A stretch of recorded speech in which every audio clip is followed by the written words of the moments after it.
अगले साल जनवरी 2024 में बांग्लादेश में चुनाव होने हैं। ये चुनाव बांग्लादेश के लिए इम्पोर्टेंट नहीं है, बल्कि इसके साथ साथ अमेरिका और खासकर इंडिया के लिए भी इम्पोर्टेंट है। आज हम इस वीडियो में देखेंगे कि किस तरह से अमेरिका किसी भी कंट्री में तख्ता पलट करता है और वो क्यों जो शेख हसीना है करंट प्राइम मिनिस्टर उनको हटाना चाहता है। अगर शेख हसीना दोबारा से इलेक्ट नहीं होके आती हैं तो इससे इंडिया और बांग्लादेश के रिलेशंस पे क्या इम्पैक्ट आएगा, खासकर जो बांग्लादेश की जनता है तो उन पे क्या इम्पैक्ट पड़ेगा। अगर आप इस चैनल पे न्यू है तो इस चैनल को सब्सक्राइब करें और इस वीडियो को लाइक करें।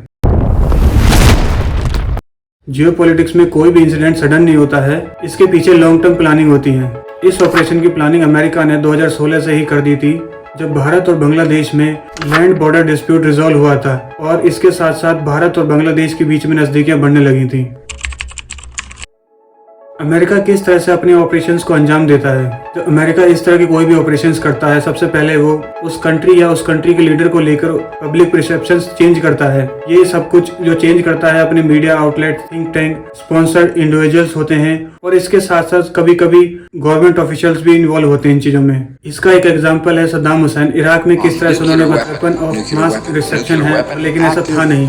बांग्लादेश में उन्होंने अपना एक फेवरेट टॉपिक उठाया है कि डेमोक्रेसी खतरे में है, वहाँ पे फ्री और फेयर इलेक्शंस नहीं होते हैं। कुछ टाइम पहले अमेरिका के जो एम्बेसडर हैं बांग्लादेश में, पीटर हास, उन्होंने रूलिंग पार्टी अवामी लीग को कहा है कि वो अपोजिशन पार्टी डायलॉग करें और जो भी वॉयलेंस हो रहा है इनको खत्म करें। यहाँ तक कि वो जो चीफ इलेक्शन कमिश्नर हैं बांग्लादेश के, वो उनसे भी मिले। किसी भी देश की कंट्री में इंटरफेयर इंटरनल जो ऑर्गेनाइजेशंस हैं उनसे मिलना कितना सही है, आप इस चीज को देख सकते हैं कि अमेरिका एक जगह तो बोलता है कि फ्री डेमोक्रेसी होनी चाहिए, किसी का इंटरफेयर नहीं होना चाहिए, और वो खुद ही इंटरफेयर कर रहा है।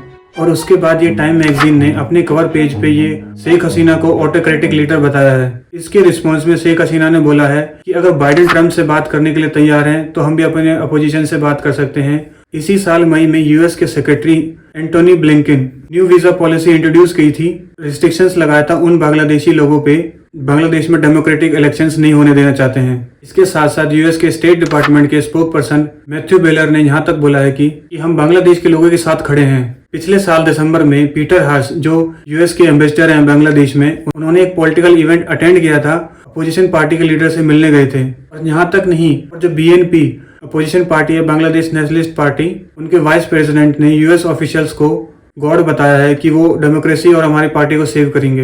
इन सबके रिस्पांस में शेख हसीना ने खुल के सामने आया है। यहाँ तक कि उन्होंने बांग्लादेश की पार्लियामेंट में भी ओपनली बोला है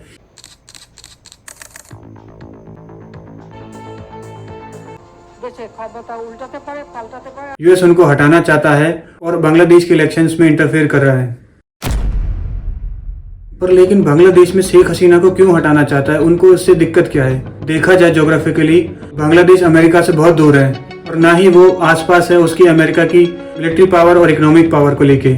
लेकिन अमेरिका ऐसा नहीं है, वो हमेशा दूर की प्लानिंग करता है। इस रिपोर्ट को देखिए किस तरह से ग्लोबल एजेंसियां बता रही हैं कि इंडिया की जो जीडीपी है थर्ड लार्जेस्ट हो जाएगी 2027 से लेकर 2028 तक। और अमेरिका के लिए चिंता का यही विषय है कि अमेरिका नहीं चाहता कि इंडिया एक ग्लोबल सुपर पावर बने। वो हमेशा सपोर्ट करेगा इंडिया को जहाँ पे उसको चाइना को काउंटर करना है। अगर देखा जाए India middle east Europe corridor है, वो चाइना को काउंटर करने के लिए अमेरिका ने सपोर्ट किया।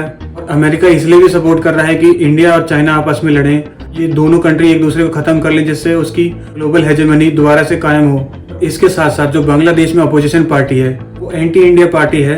अगर वो पावर में आती है तो एक टेंशन क्रिएट रहेंगी, जिस तरह से पाकिस्तान के साथ है। बीएनपी पार्टी प्रो पाकिस्तान है, वो बांग्लादेश को पाकिस्तान बनाने की पूरी कोशिश करेगी।